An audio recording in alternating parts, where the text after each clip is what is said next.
Hello and welcome back to Cheating Tales Lab. We're grateful for each view and comment. Tell us, from which country or city are you watching today? We enjoy connecting with our global audience. Now, let's dive into today's story. Chapter 1, The Revelation. Maxwell Donovan loosened his tie as he trudged up the steps to his three-story brownstone. The clock on his watch read 11:42 p.m., another late night, closing a high-profile case that had consumed his life for the past 4 months. As one of Boston's most formidable criminal defense attorneys, Maxwell had built a reputation for being ruthlessly effective. His colleagues called him the Hammer for his unrelenting approach in the courtroom. The house was eerily quiet when he entered. Usually, Vanessa would leave a light on in the kitchen, but tonight the downstairs was completely dark. Maxwell climbed the stairs, his footsteps echoing through the hollow silence. Something felt off. When he pushed open the bedroom door, he was surprised to find Heather, his wife's younger sister, sitting on their bed. Her eyes were red, mascara smudged beneath them.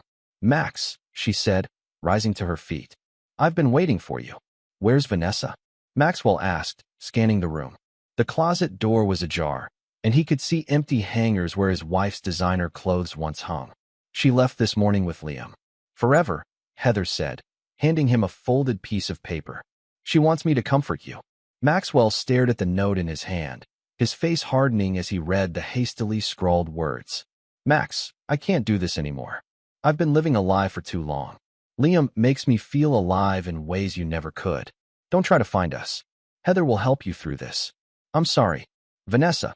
The letter crumpled in his fist. 10 years of marriage reduced to a few dismissive sentences. He'd given Vanessa everything. The house, the lifestyle, the status that came with being Mrs. Maxwell Donovan. And Liam Porter, his supposed friend, the struggling artist he'd helped countless times, even funding his gallery showing last spring. "How long have you known?" Maxwell whispered, his voice dangerously quiet. Heather stepped closer, her perfume, similar to Vanessa's but with subtle differences, filling his senses. "It doesn't matter," she said, her fingers brushing against his arm. "Shall we begin?"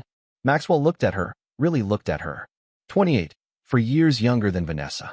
Same chestnut hair, same high cheekbones, but where Vanessa's eyes held perpetual dissatisfaction, Heather's burned with ambition.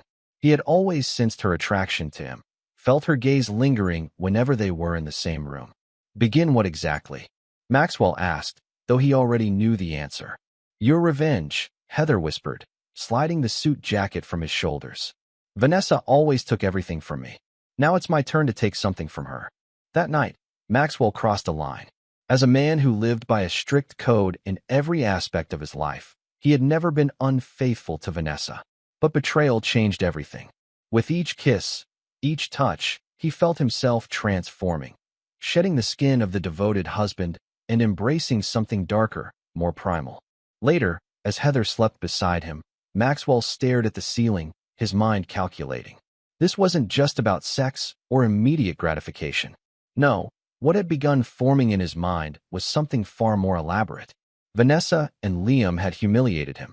They would pay, methodically, completely, without mercy. Maxwell slipped out of bed and walked to his home office. From the safe hidden behind a framed law degree, he removed a leather-bound notebook. Inside were names, dates, locations, information he had been collecting for years, a habit from his days as a defense attorney who needed leverage. He had never intended to use any of it against his wife, but circumstances had changed. He opened his laptop and began typing. By dawn, he had created a detailed dossier on both Vanessa and Liam. Their habits, their weaknesses, their secrets. The foundation of his revenge was being laid, brick by meticulous brick. Chapter 2, The Return. 3 weeks flew by in a haze of strategic planning and passionate nights with Heather. Maxwell had not missed a day of work. Appearing in court, meeting clients, maintaining the facade of a man in control. Only those closest to him might have noticed the new edge to his demeanor, the cold calculation behind his eyes. Heather had essentially moved in, bringing a suitcase of clothes and making herself at home in Vanessa's space. She proved to be an eager accomplice, providing insights into Vanessa's thinking that Maxwell found invaluable. "She'll come crawling back," Heather had predicted one night as they lay in bed. "Liam isn't built for the long haul. He's passionate but flaky. When the money runs low and reality sets in, she'll remember what she gave up. Maxwell had just smiled. Let her come. On the 23rd day after Vanessa's departure, Maxwell returned home to find Heather in a state of agitation. She called, Heather said without preamble. Vanessa called the house phone. She's coming back tonight to talk things through with you. Maxwell nodded calmly, loosening his tie. And what time should we expect this momentous return? Around 8. She thinks I've been staying over occasionally to help you. She has no idea. Heather's voice trailed off. That you've been in my bed every night. Maxwell finished, watching her face carefully. Are you having second thoughts, Heather? She straightened her spine. Not a chance. I'm just wondering what you plan to do. I plan to listen, Maxwell said simply. And then I'll decide her fate. At precisely 8:07 p.m., the front door opened. Maxwell was seated in his leather armchair in the living room, nursing a glass of bourbon. Heather had made herself scarce, retreating to the guest bedroom as instructed. Vanessa stood in the doorway, looking smaller than he remembered. Her designer outfit couldn't disguise the exhaustion in her eyes. She'd lost weight. Max, she began, her voice wavering. Thank you for seeing me. It's still my house, he replied evenly. She winced. I deserve that. I deserve worse. She moved into the room tentatively, perching on the edge of the sofa across from him. I made a terrible mistake. Which one? Maxwell asked, swirling the amber liquid in his glass. Leaving me for my friend, or coming back when he inevitably disappointed you? Tears sprang to her eyes. You don't understand. Liam, he changed once we left. Became controlling, paranoid. He drank all day and couldn't work. We were staying at a cabin his family owns in Vermont, and it was like being trapped with a stranger. She leaned forward. Max, he hit me. Maxwell studied her face, noting the faint yellowish bruise partially concealed with makeup near her left temple. Rage flared briefly, not because he still loved her, but because someone had damaged what he considered his property. I'm sorry to hear that, he said, his voice betraying no emotion. What exactly do you want from me, Vanessa? Another chance, she whispered. I know I don't deserve it, but these past weeks have shown me what I threw away. You were always good to me, Max. Always solid. I was a fool. Maxwell set down his glass and leaned forward, elbows on his knees. And Liam? Over. Completely over. I left while he was passed out drunk. She rubbed her arms as if cold. I'm afraid he might come looking for me. I see. Maxwell stood and walked to the bar cart, refilling his glass. You're welcome to stay in the guest room tonight. We can talk more tomorrow when we're both rested. Relief flooded her face. Thank you, Max. Thank you so much. As he climbed the stairs later that night, Maxwell paused outside the guest room where Vanessa was staying. He could hear muffled crying. Down the hall, in the second guest room, Heather waited. Two sisters under his roof, both playing their parts in the drama he was orchestrating. Maxwell smiled to himself. The game was just beginning. Chapter 3. The Decision. The following morning, Maxwell rose at his usual time of 5:30 a.m. He completed his workout in the home gym, showered, and was perfectly dressed in a charcoal suit by the time he heard movement from the guest rooms. He was sipping coffee in the kitchen when Vanessa appeared, wearing borrowed pajamas from her old dresser. She looked disoriented, her usual confidence absent. Coffee, Maxwell offered, already pouring her a cup. He slid it across the marble island along with the cream she preferred. Thank you, she murmured, wrapping her hands around the mug. Max, about last night. We agreed to talk this morning, he interrupted smoothly. And we will. But first, there's something you should know. She looked up, wary. What is it? Your sister has been staying here since you left. Vanessa's face registered confusion, then relief. Heather? Oh, that's good. I'm glad you weren't alone. She was always fond of you. More than fond, it seems, came Heather's voice from the doorway. Vanessa turned, clearly startled by her sister's appearance. More startling was Heather's attire, one of Maxwell's dress shirts and nothing else, her hair tousled from sleep. What is this? Vanessa stammered, looking between them. Heather glided into the kitchen and poured herself coffee, comfortable in the space in a way that clearly communicated intimacy. You asked me to comfort him, remember? Your note was quite specific. Color drained from Vanessa's face. Max, is this true? Maxwell leaned against the counter, observing the sisters with clinical detachment. You left me, Vanessa. You abandoned our marriage for another man. Did you expect me to live like a monk in your absence? But my sister? Vanessa's voice rose, indignation displacing her earlier contrition. Of all people, you're hardly in a position to take the moral high ground, Heather snapped. You left your husband for his friend. At least I waited until you were gone. This is insane, Vanessa said, standing abruptly. I came back to save our marriage, Max. To make things right. Did you? Maxwell asked quietly. Or did you come back because Liam turned out to be a violent drunk who couldn't provide the lifestyle you've grown accustomed to? Vanessa flinched as if struck. That's not fair. Very little in life is fair, Maxwell replied. I've learned that lesson thoroughly these past few weeks. The doorbell rang, interrupting the tense standoff. Maxwell checked his watch. Right on time. Who was that? Vanessa asked, suddenly anxious. Why don't we find out? Maxwell gestured toward the hallway. At the front door stood Anthony Reese, Maxwell's private investigator and former client. A burly man with a neatly trimmed beard and the watchful eyes of someone who had seen too much of human nature's darker side. Mr. Donovan, Anthony nodded respectfully. I have the information you requested. Maxwell ushered him into the living room where the sisters had followed, curiosity overriding their animosity. Anthony has been tracking Liam's movements since the day you left, Maxwell explained to Vanessa, whose face had gone pale. I was curious where you'd gone, who you were with, what you were doing. He turned to the investigator. What's the latest? Anthony cleared his throat. Mr. Porter checked out of the Vermont cabin yesterday afternoon. He appeared intoxicated and became belligerent with the property manager. He made several calls from a payphone in town, then purchased a bus ticket to Boston. He arrived at South Station at approximately 10 p.m. last night. Vanessa sank onto the sofa. He followed me. Oh God, there's more. Anthony continued, glancing at Maxwell for permission to proceed. At his employer's nod, he went on. Mr. Porter has been making inquiries about your whereabouts, Mrs. Donovan. Rather aggressive inquiries. He was spotted outside your friend Nicole's apartment building at midnight. Nicole, Vanessa whispered. I stayed with her before coming here. He must have guessed. Maxwell dismissed Anthony with thanks and a thick envelope.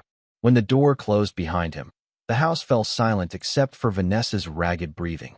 He'll come here next, she said finally, looking up at Maxwell with genuine fear. He knows this is the logical place I'd return to. Most likely, Maxwell agreed, his voice eerily calm. The question is, what should we do about that? We, Vanessa repeated, hope creeping into her voice. This involves all of us now, Maxwell said, gesturing to include Heather. Liam was my friend. You were my wife. Decisions must be made. What kind of decisions? Heather asked, moving to stand beside Maxwell in a clear demonstration of allegiance. Maxwell walked to the window, gazing out at the manicured lawn of their exclusive neighborhood. In the 3 weeks of Vanessa's absence, he had considered multiple scenarios, multiple paths forward. Now, with Vanessa returned and Liam in pursuit, the optimal strategy was crystallizing. I could forgive you, he said, still looking outside. We could attempt reconciliation. I could send Heather away, pretend these weeks never happened. We could try to rebuild. Vanessa began to speak, but Maxwell held up his hand. Or, he continued, turning to face them, I could pursue divorce. You'd be entitled to half of everything, of course. You could take your settlement and disappear, start fresh somewhere Liam couldn't find you. There's a third option, Heather suggested, her eyes gleaming with something dangerous. We could deal with Liam permanently. The silence that followed was heavy with implication. What exactly are you suggesting? Vanessa asked her sister, voice barely above a whisper. Maxwell moved to the center of the room, commanding attention as he did in courtrooms. I'm suggesting we work together to solve the Liam problem. After that's resolved, we can determine the future of our domestic arrangements. Decision made. Maxwell outlined his proposed course of action. By noon, all three were committed to their roles in what Maxwell was already thinking of as the reckoning. The game was evolving, pieces moving into position. Maxwell felt a familiar rush, the same sensation he experienced when constructing an unassailable defense for a guilty client. Only this time, he wasn't defending. He was prosecuting, and the sentence would be severe. Chapter 4, The Strategy. That evening, Maxwell convened what he cynically termed a family meeting in his home office. The large mahogany desk that had witnessed the drafting of countless legal strategies now served as command central for a different kind of case. Liam's primary weakness is his impulsivity, Maxwell began, addressing Vanessa, who sat rigidly in a leather chair across from him. Heather perched on the edge of the desk, deliberately in Vanessa's line of sight. He acts on emotion rather than reason. We can use that. He's also an alcoholic, Vanessa added, attempting to contribute meaningfully. 3 or 4 drinks, and his judgment completely disappears. Maxwell nodded, making a note. Excellent. That's exploitable. What exactly are we trying to accomplish here? Vanessa asked, shifting uncomfortably. I just want him to leave me alone. To leave us all alone. Maxwell and Heather exchanged a look that Vanessa couldn't quite interpret. That's the minimum outcome, Maxwell agreed. But Liam violated certain principles when he pursued my wife. When he struck you. His voice remained even, but his eyes hardened. There must be consequences. What kind of consequences? Vanessa asked, a tremor in her voice. Instead of answering directly, Maxwell turned to his computer and pulled up a document. Liam's financial situation is precarious. His last gallery showing, the one I financed, netted him approximately $30,000. Most of that is gone. His credit card debt exceeds $50,000. He recently applied for a loan using his family's cabin as collateral. How do you know all this? Vanessa asked, clearly disturbed. I make it my business to know things, Maxwell replied. Knowledge is leverage. What about his art career? Heather interjected. Vanessa always said he was on the verge of a breakthrough. Vanessa flushed. That's what he told me. That big things were coming. Delusion, Maxwell said dismissively. His agent dropped him last month. Too difficult to work with, apparently. His drinking has affected his output. No gallery in Boston will touch him now. Jesus, Vanessa whispered. I had no idea. Of course you didn't, Maxwell said without inflection. You were too dazzled by his charm to see the reality. It's a common enough mistake. The barb hit its target. Vanessa's face crumpled momentarily before she regained composure. So what's your plan? Financial ruin? He's already there. No, Maxwell said, closing the laptop. Something more comprehensive. Liam took something precious from me. I intend to return the favor. He outlined the strategy in methodical detail. Vanessa would reach out to Liam, suggesting a reconciliation. They would meet at a specific location, a small, exclusive hotel where Maxwell had connections. Meanwhile, Maxwell would implement certain financial maneuvers that would appear to come from an anonymous benefactor interested in Liam's work. But that's manipulation, Vanessa said, struggling with the concept. It feels wrong. Wrong. Heather laughed harshly. Like sleeping with your husband's friend and abandoning your marriage without a proper conversation was right. Vanessa flinched. I made a mistake. A terrible mistake. Consider this your opportunity for atonement, Maxwell said. He leaned forward, fixing Vanessa with his penetrating gaze. You created this situation. Now you can help resolve it. Or you can leave, again, and face whatever consequences Liam has in mind for you. Alone. The implicit threat hung in the air. I'll help, Vanessa said finally. What do you need me to do? Over the next 2 days, Maxwell engineered the first phase of his plan. His firm represented several high-net-worth clients who owed him favors. One owned the boutique hotel where Liam would be lured. Another controlled a small but prestigious art foundation that could be persuaded to express interest in a struggling artist's work. Vanessa made the call to Liam from Maxwell's office, with both Maxwell and Heather listening on speaker. Her performance was surprisingly convincing. A woman torn between 2 men, confused about her feelings, asking for a private meeting to sort things out. Liam's initial reaction was predictably volatile. Accusations, recriminations, profanity. But when Vanessa mentioned staying at the Vanguard Hotel, one of the most exclusive in Boston, Liam's tone changed. Money had always been a weakness, Maxwell had noted. The implication that Vanessa had access to funds independent of either man was bait too tempting to resist. Tomorrow at 8, Liam had finally agreed. But this better not be a game, Vanessa. I'm not in the mood for games. After the call, Vanessa was visibly shaken. He sounds worse. More unstable. Perfect, Maxwell said, making another note in his leather-bound book. That works in our favor. Max, Vanessa began hesitantly. What's the endgame here? What happens after the hotel meeting? Maxwell closed his notebook and gave her a smile that didn't reach his eyes. Just as happens, Vanessa. Pure and simple. That night, as Heather slept beside him, Maxwell finalized the details of his strategy. Each element was carefully constructed to appear coincidental, with no traceable connection to him. The Art Foundation's interest, the hotel reservation, the financial opportunity that would be dangled before Liam. All would seem like strokes of incredible luck to a desperate man. And desperate men made mistakes. Maxwell was counting on it. Chapter 5. The Deception. The Vanguard Hotel occupied a former bank building in Boston's financial district, its neoclassical facade disguising ultramodern interiors.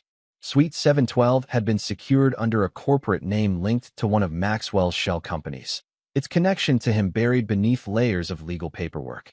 Vanessa stood before the suite's full-length mirror, adjusting the black cocktail dress that Maxwell had selected for the evening. It was elegant but revealing, calculated to distract Liam from thinking too clearly. "I'm not sure I can do this," she said, meeting Maxwell's reflection as he approached from behind.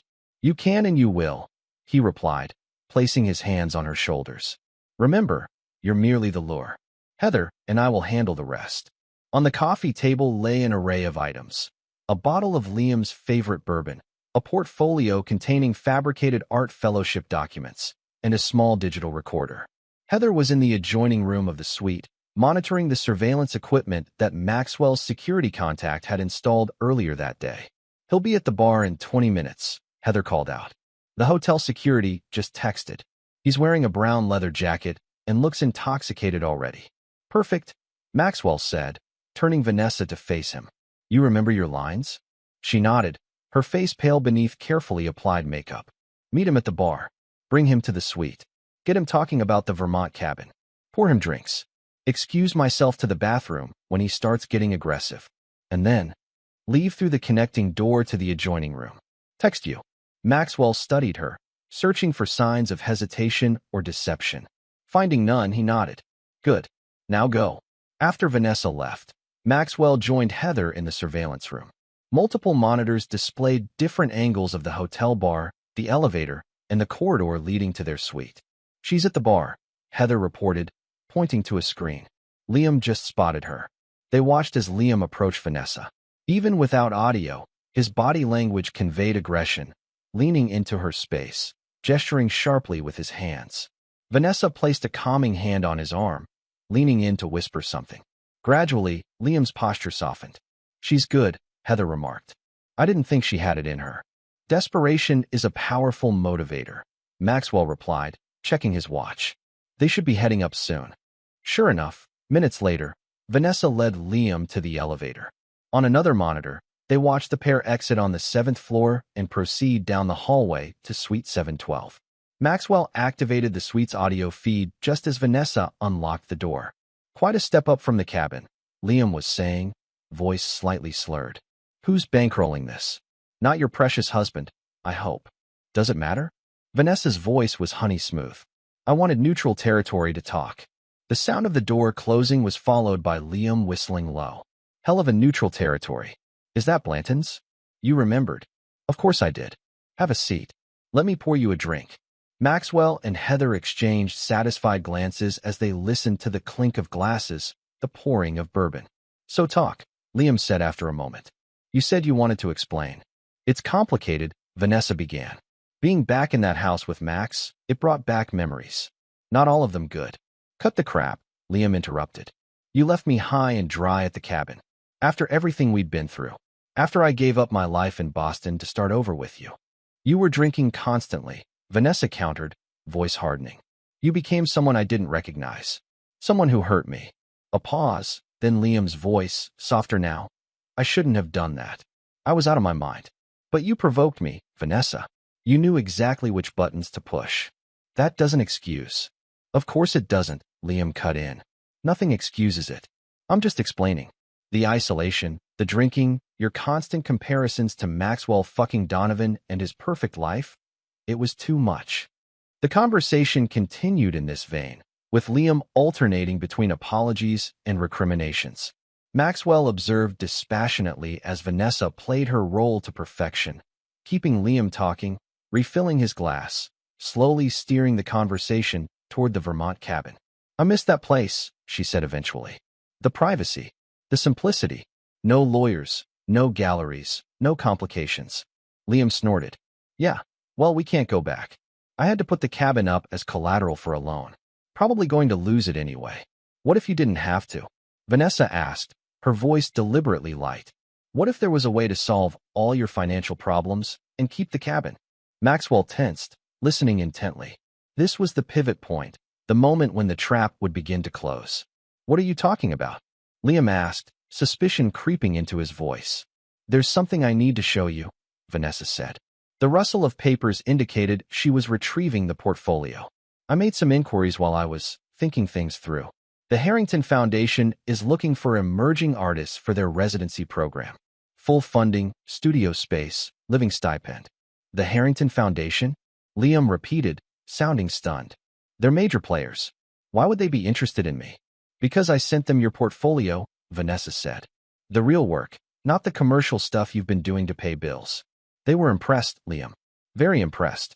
This can't be real, Liam stammered. Papers shuffled as he presumably examined the documents. This says the stipend is $75,000. For a year. Plus housing, plus materials, Vanessa added. It would solve everything. You could create without financial pressure. Redeem yourself in the art world. A long pause followed. When Liam spoke again, his voice had changed, become wary. What's the catch? Why are you doing this? Maybe I feel guilty, Vanessa suggested. Maybe I still care what happens to you, despite everything. Or maybe this is some kind of setup, Liam countered. This is too convenient, Vanessa. Too perfect. What does your husband know about us meeting tonight? On the monitor, Maxwell saw Vanessa tense slightly. Nothing. He thinks I'm having dinner with Nicole. Bullshit, Liam spat. You're lying. This whole thing stinks of manipulation. The fancy hotel, the bourbon, now this too-good-to-be-true art fellowship. What's really going on? The plan was fraying at the edges, but Maxwell had anticipated resistance. He nodded to Heather, who typed rapidly on her laptop. Seconds later, Vanessa's phone could be heard chiming with a text notification. Who's that? Liam demanded. The Harrington Foundation director, Vanessa improvised smoothly. He's in town and wants to meet you. Tonight. Tonight. Liam repeated, disbelief evident. Just like that. Art patronage is a personal business, Vanessa said. He wants to get a sense of you as a person before formalizing the offer. This is insane, Liam muttered, but his resistance was weakening. The prospect of financial salvation was too tempting. Where would I meet him? There's a private dining room downstairs, Vanessa said. I just need to freshen up before we go down. Give me 5 minutes. Maxwell watched the bathroom door close on the suite's camera feed. Exactly 47 seconds later, the connecting door to the adjoining room opened, and Vanessa slipped through, looking flushed but triumphant. He's buying it, she whispered. Completely. Maxwell nodded approvingly. Excellent. Now stay here with Heather. I'll take it from here. He straightened his bespoke suit, checked his appearance in the mirror, and strode purposefully toward the main suite door. The deception was nearing its climax. Now came the confrontation he had been meticulously planning for weeks. Maxwell Donovan was about to personally deliver the next phase of justice. Chapter 6. The Preparation. The suite door closed behind Maxwell with a soft click. On the surveillance monitor, Heather and Vanessa watched as Liam paced the main room, bourbon in hand, occasionally glancing at the bathroom door with growing impatience. He's getting antsy, Heather observed. How long is Max going to let him stew? As long as necessary, Vanessa replied, surprising herself with how easily she had slipped into Maxwell's strategic mindset. Anxiety makes people sloppy. In the hallway, Maxwell conferred briefly with 2 men in dark suits, hotel security personnel, who owed their positions to his influence. After giving specific instructions, he proceeded to the service elevator, descending to the kitchen level where another contact awaited. Raymond Keller, the hotel's executive chef and another former client, nodded respectfully as Maxwell approached. It's prepared as you requested, Raymond said, indicating a covered silver tray. Though I still don't understand the purpose. Better that way, Maxwell assured him, lifting the cover to inspect the contents. A single glass of amber liquid, identical in appearance to the bourbon Liam was drinking upstairs. The private dining room is ready. Room 3, as specified. No cameras, no staff except Paolo, who understands discretion. Maxwell thanked him with a generous envelope and made his way to the private dining area. Room 3 was intimate. One table, two chairs, soft lighting. He placed the tray on the table and took a moment to center himself, reviewing the sequence of events to follow. This phase required precision timing. Too early, and Liam might not be sufficiently intoxicated. Too late, and he might become belligerent or suspicious. Maxwell checked his watch, then sent a text to Heather. Proceed with extraction. Upstairs, Heather showed the message to Vanessa. That's our cue. You know what to do. Vanessa hesitated. I'm not sure I can face him again. He's getting worked up. You don't have to, Heather replied, pointing to another monitor showing the hallway. Security is in position. Just call through the bathroom door that the foundation director is waiting downstairs, then stay in here. They'll escort him down. Vanessa nodded, relieved. She returned to the main suite through the connecting door and locked herself in the bathroom. Liam, she called out. Sorry for the delay.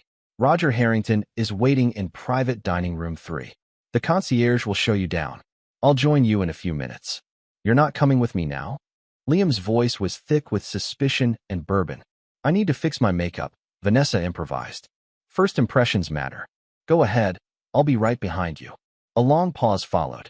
Fine, Liam eventually growled. But if this is some kind of game. It's not, Vanessa assured him. This is your chance, Liam. Don't mess it up by being confrontational. They listened as Liam huffed, gathered the fellowship documents, and left the suite. On the hallway camera, they watched as the security personnel smoothly intercepted him, guiding him toward the elevator with professional deference. Target in transit, one guard murmured into his wrist communicator. Back in the surveillance room, Vanessa exhaled shakily. Now what? Now we wait, Heather said, eyes fixed on the monitors. And we watch the show. Meanwhile, Maxwell stood as Liam was ushered into the private dining room. The artist's face registered shock, then fury, as he recognized who awaited him. You son of a bitch, Liam snarled, lunging forward only to be restrained by the security guards. I should have known this was a setup. Maxwell raised a hand, dismissing the guards. We'll be fine, gentlemen. Mr. Porter and I are old friends. We have much to discuss. The guards withdrew reluctantly, closing the door behind them. Sit down, Liam, Maxwell said calmly, gesturing to the chair across from him. I'm not taking orders from you. Liam spat, though the bourbon in his system made him sway slightly. Where's Vanessa? Reconsidering her choices, I imagine, Maxwell replied. As you should be. Liam's bloodshot eyes narrowed. What's that supposed to mean? What is all this? This, Maxwell said, indicating the room with a sweep of his hand, is an opportunity for clarity. Please sit. You look unsteady. After a moment's defiance, Liam dropped heavily into the chair. The Harrington Foundation isn't real, is it? Oh, it's quite real, Maxwell corrected. Though they have no interest in your work. No one does, from what I understand. Liam's face contorted with rage. You arrogant prick. You think because you have money and connections you understand art? You understand nothing. I understand loyalty, Maxwell countered. I understand respect. Concepts that seem to have eluded you. He pushed the covered tray toward Liam. Drink.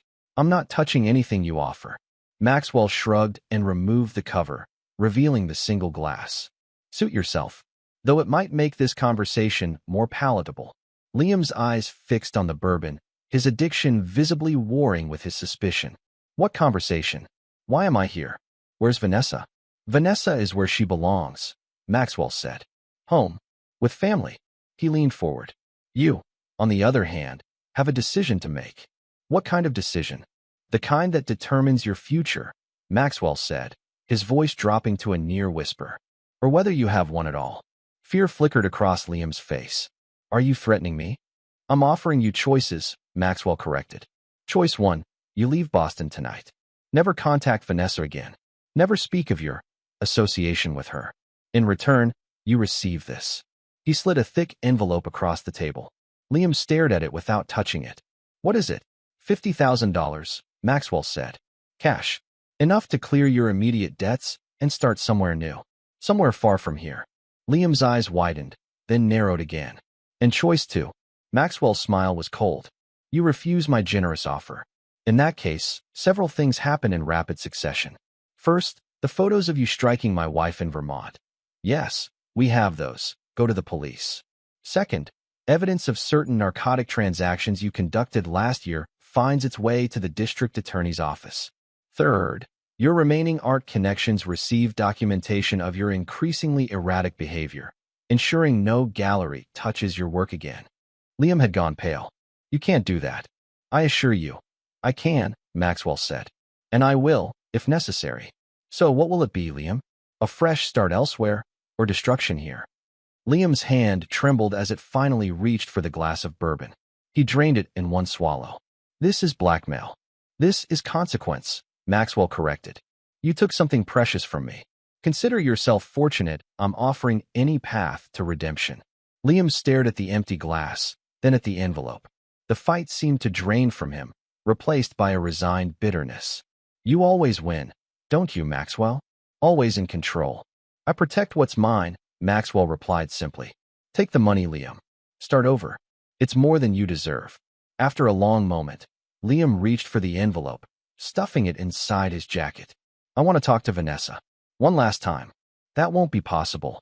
Afraid she might choose me again? Liam taunted, a last desperate jab. Maxwell's expression didn't change. She made her choice when she returned home, as you've now made yours. He stood, signaling the end of the meeting. Security will escort you out. There's a car waiting to take you to South Station. The last train to New York leaves in 40 minutes. I suggest you be on it. As Liam was led away, Maxwell remained in the private dining room, contemplating the empty glass on the table. Phase 2 was complete. Liam had taken the bait and the drink. Now the final preparations could begin. Upstairs, Vanessa and Heather had watched the entire exchange on a tablet linked to a hidden camera in the dining room. He's letting him go?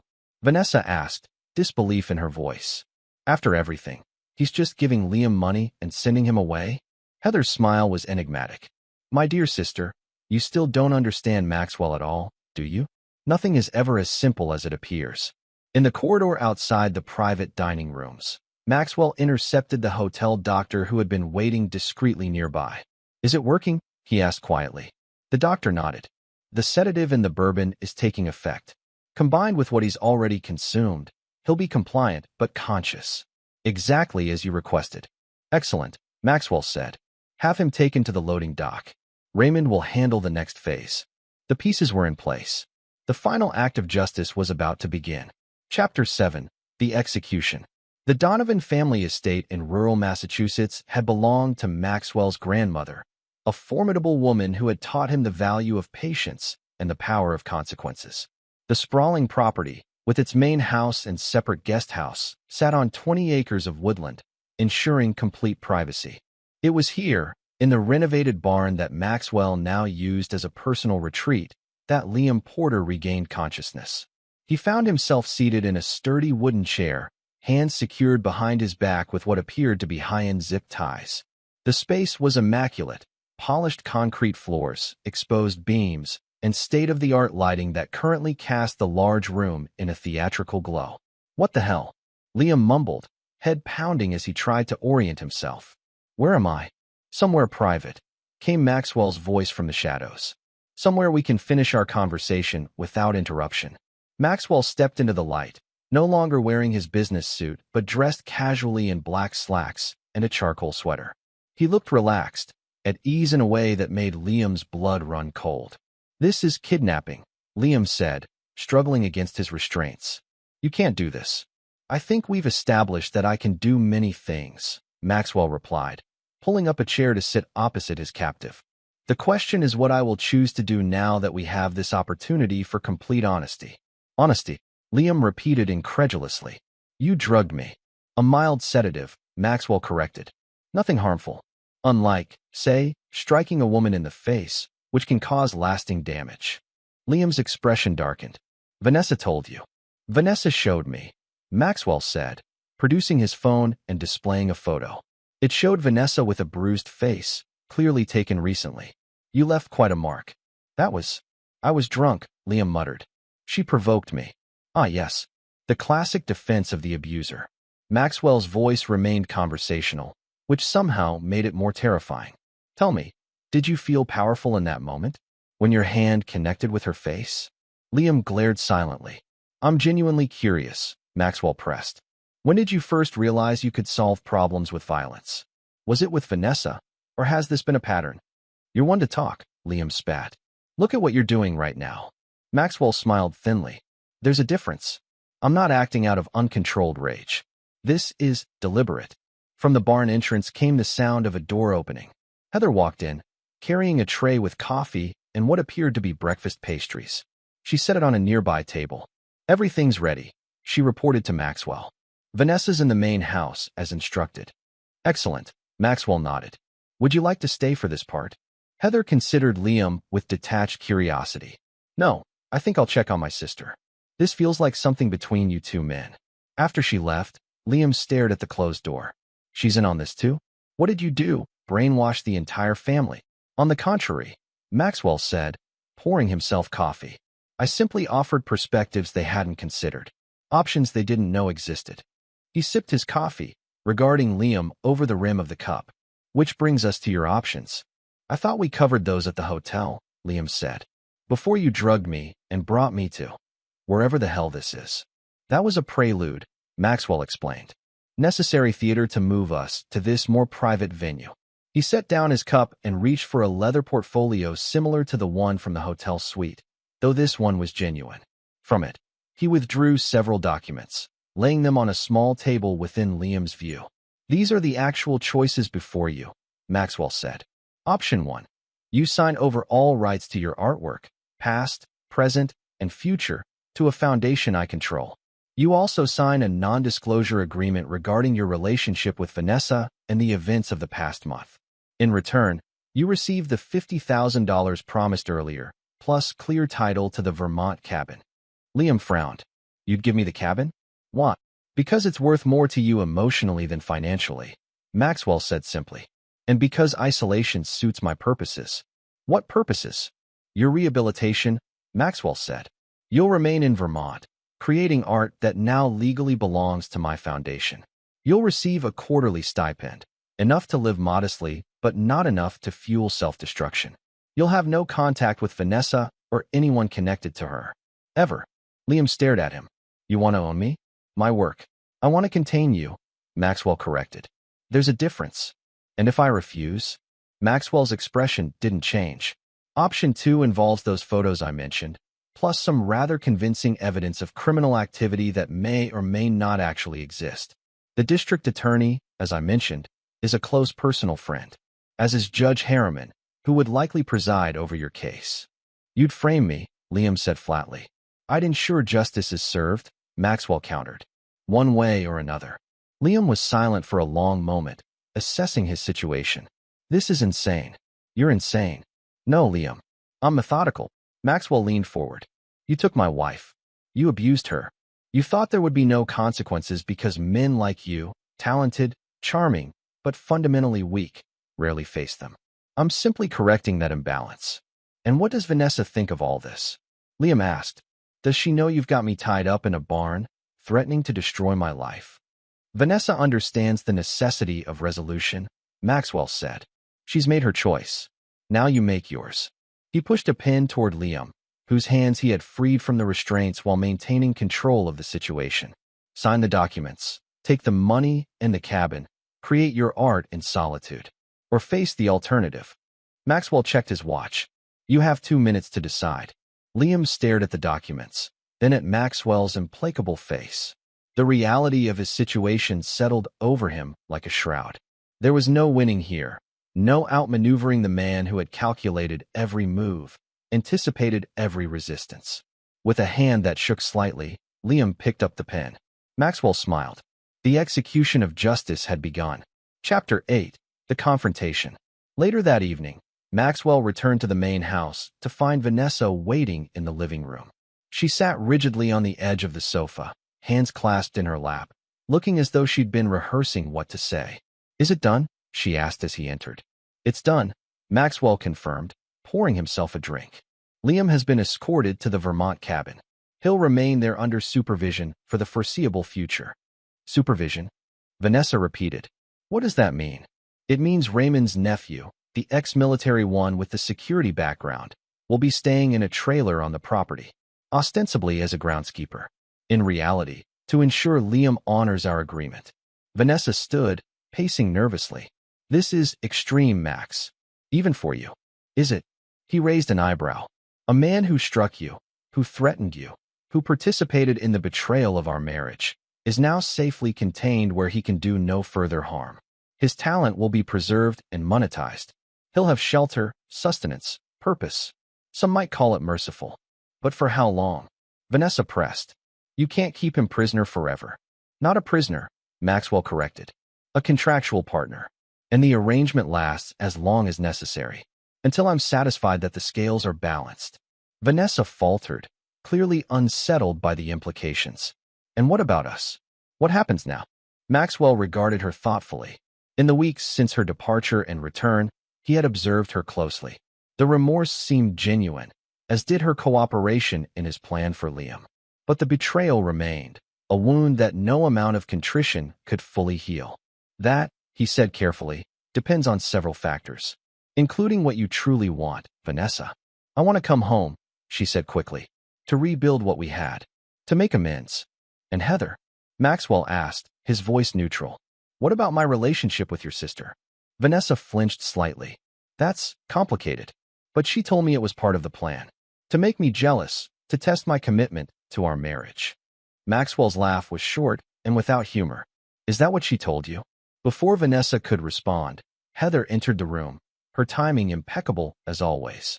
She wore one of Maxwell's shirts like a dress, her legs bare, a deliberate display of intimacy. I told her what she needed to hear, Heather said, moving to stand beside Maxwell. Just as we agreed.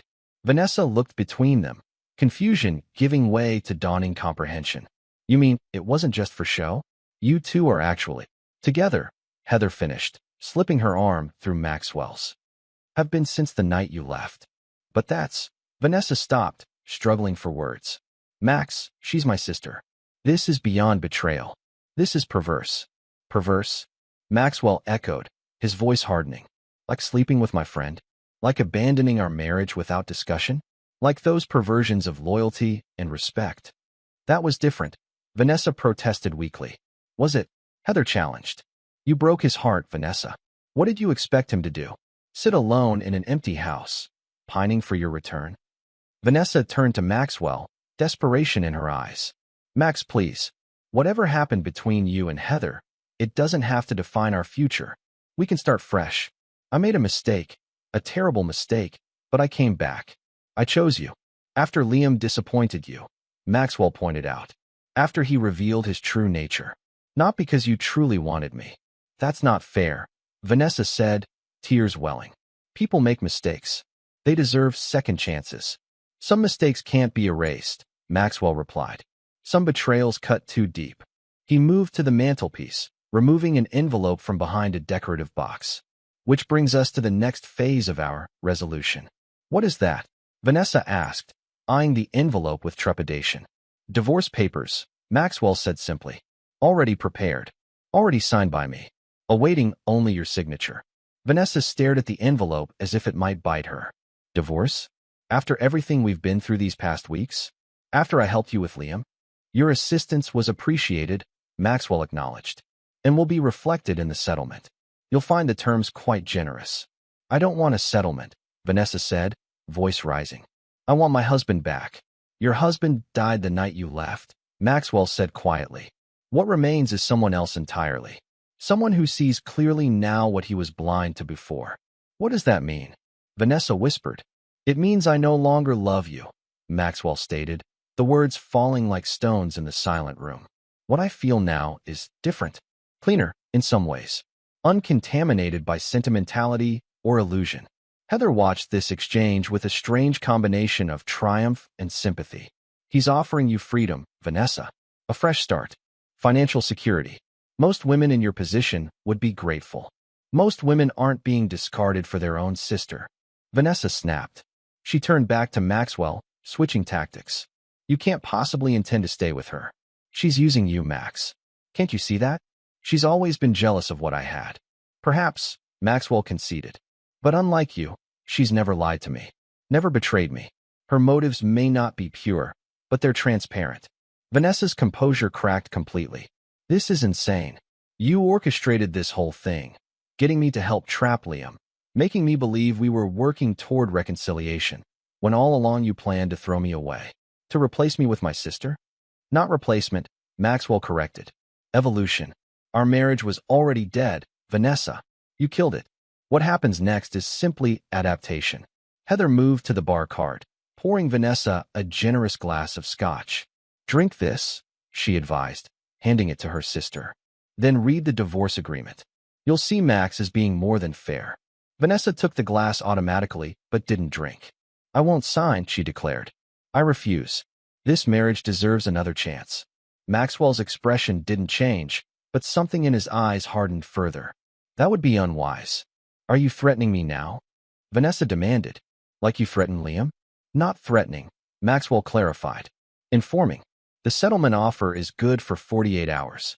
After that, alternative measures become necessary. What alternative measures? Instead of answering directly, Maxwell nodded to Heather, who retrieved a tablet from a nearby drawer. She pulled up a video and turned the screen toward Vanessa.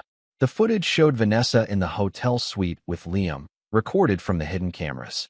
But this wasn't the conversation they had planned. This was edited, skillfully, professionally, to create a very different narrative. In this version, Vanessa appeared to be conspiring with Liam against Maxwell, discussing ways to access his finances, even contemplating more permanent solutions to the Maxwell problem. This is fake, Vanessa gasped. I never said any of those things. It's convincing, though, isn't it? Maxwell remarked. Especially with the authentic background elements. The same clothes you wore. The same hotel suite. Your voice, his responses. You wouldn't dare use this, Vanessa said, though her confidence was clearly shaken. It's fraud. In court, perhaps, Maxwell agreed. But in the court of public opinion? Among our friends, our professional circles? The damage would be done long before any legal remedies could be applied. And with your recent history of erratic behavior, he let the implication hang in the air. You're blackmailing me, Vanessa said, stunned realization in her voice. You're doing to me exactly what you did to Liam. I'm offering you choices, Maxwell corrected. Just as I offered him choices. Sign the papers, accept the settlement, move on with your life. Or force my hand and face consequences far less pleasant than financial security and freedom. Vanessa looked to Heather, searching for some hint of sisterly loyalty or compassion. She found none. He's serious, Vanessa, Heather said quietly. Take the deal. Walk away. The confrontation had reached its climax. Vanessa stood alone against the united front of Maxwell and Heather, her options dwindling with each passing moment. The divorce papers lay on the coffee table between them, a bridge to an uncertain future. I need time to think, Vanessa said finally, her voice small. You have 48 hours, Maxwell reminded her. Not a minute more. With that pronouncement, the lines were drawn. The final battle for control had been engaged, and Maxwell Donovan, as always, held the superior position. Chapter 9. The Aftermath. 6 months later, Maxwell Donovan stood at the expansive windows of his downtown Boston office, gazing out at the harbor. The city had emerged from winter into a promising spring, mirroring the transformation in his own life. The door opened behind him, and Heather entered, carrying a manila envelope. In the months since Vanessa's departure, Heather had evolved from accomplice to partner, her natural intelligence finding expression in various aspects of Maxwell's business interests. The final paperwork, she announced, placing the envelope on his desk. Vanessa's new identity is complete. Bank accounts established, apartment lease secured in Phoenix. As far as the world is concerned, Vanessa Donovan has ceased to exist. Diana Mercer is now officially a real person. Maxwell nodded approvingly. And our friend in Vermont? Any issues there? Quite the opposite, Heather replied, pulling up images on her tablet.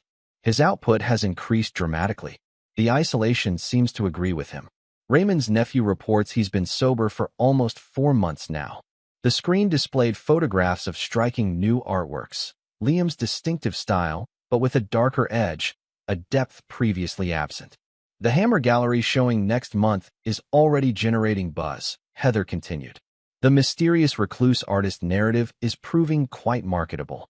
3 pieces pre-sold for significant amounts. Excellent, Maxwell said, genuine appreciation in his voice. Creative containment at its finest. He returned to his desk, examining the paperwork Heather had brought. Everything was in order, as expected. His plan had unfolded with surgical precision, despite a few necessary adjustments along the way. Vanessa had ultimately signed the divorce papers, accepting the settlement and the implicit threat behind Maxwell's alternative. What she hadn't anticipated was the additional stipulation that had activated once the divorce was final: a complete separation from her former identity, a permanent exile from Boston and from her previous life. It wasn't technically witness protection, but the mechanism was similar. New name, new social security number, courtesy of connections that cost Maxwell a small fortune, new life 3,000 miles away. The substantial settlement ensured she would never want financially, but the invisible chains he had placed around her were no less binding for being gilded. As for Liam, his confinement at the Vermont cabin had proven unexpectedly productive. Under constant but unobtrusive surveillance, denied alcohol, but provided with premium art supplies and a structured routine, he had flourished creatively. The contract he had signed gave Maxwell ownership of all his work, which was now being marketed through a gallery Maxwell had recently acquired. The irony wasn't lost on him. The very talent that had helped Liam seduce Vanessa was now generating profit for the man he had betrayed. "You're looking pleased," Heather observed, perching on the edge of his desk. "Satisfaction of justice served?" "Something like that," Maxwell acknowledged. "Though justice might not be the right word. Balance, perhaps. Restoration of proper order." Heather studied him with the directness that had drawn him to her from the beginning. "And us? Where do we stand in this restored order?" It was a fair question. Their relationship had begun as a strategic alliance, a mutual leveraging of Vanessa's betrayal for their respective advantages. Heather gained access to wealth and influence she had always coveted. Maxwell secured a loyal partner in his campaign of retribution. But somewhere along the way, something unexpected had developed. Not love, precisely, but a genuine connection based on shared perspective. They saw the world similarly, approached problems with complementary methodologies. Together, they were formidable. "We stand together," Maxwell said simply, "for as long as that arrangement benefits us both." Heather smiled, appreciating his honesty. "No false promises of eternal devotion. How refreshing." "We're beyond such sentimentality," Maxwell replied. "What we have is more valuable. Mutual respect. Shared purpose." "Speaking of shared purpose," Heather said, transitioning smoothly, "there's the matter of the Porter Gallery acquisition. Lawrence is being difficult about the terms." "Lawrence Porter," Maxwell mused. "Liam's father. Still bitter about his son's self-imposed exile, I imagine." "Increasingly so," Heather confirmed. "He's been making inquiries, suggesting he might visit the Vermont property." Maxwell frowned slightly. This was an unforeseen complication, though not entirely unexpected. Family connections were always potential weaknesses in otherwise perfect plans. "Perhaps it's time Mr. Porter received some clarity about his son's situation," he said after a moment's consideration. "Arrange a meeting. My territory, my terms. And if he proves unreceptive to your perspective?" Heather asked, already anticipating the answer. "Then he joins the ranks of those who underestimated the consequences of opposing me," Maxwell said, his voice carrying the quiet certainty that had become his trademark. "I've developed quite an effective system for managing such cases." Heather nodded, understanding completely. In the months of their partnership, she had witnessed and participated in Maxwell's methodical approach to eliminating obstacles. The ruthlessness that made him exceptional in the courtroom translated seamlessly to personal matters. "I'll make the arrangements," she said, standing to leave. At the door, she paused, looking back at him. "Do you ever regret any of it? Vanessa, Liam, the extremes we've gone to?" Maxwell considered the question with genuine reflection. "Regret implies a wish that things had happened differently," he said finally. "I don't wish that. Every step, every decision, led to this moment, a world ordered according to my design. Why would I regret creating precisely what I intended?" Heather smiled, satisfied with the answer. As she closed the door behind her, Maxwell returned to the window, gazing out at the city that had no idea what had transpired beneath its surface. The betrayal that had threatened to destroy him had instead forged something new, a man unbound by conventional morality or emotional weakness. Vanessa and Liam had broken the rules of loyalty and trust. In response, Maxwell had simply changed the game entirely, establishing himself as not merely a player but the architect of a new reality. In that reality, betrayal carried a price that few would willingly pay. Justice, as defined by Maxwell Donovan, was neither blind nor merciful. It was exacting, comprehensive, and absolute. As he had demonstrated beyond any doubt, he would never forgive or forget, and those who crossed him would forever bear the marks of his retribution. The game was over. Maxwell had won, and the board was set for whatever challenge might come next. This is where our story comes to an end. Share your thoughts in the comments section. Thanks for your time. If you enjoy this story, please subscribe to this channel. Click on the video you see on the screen, and I will see you there.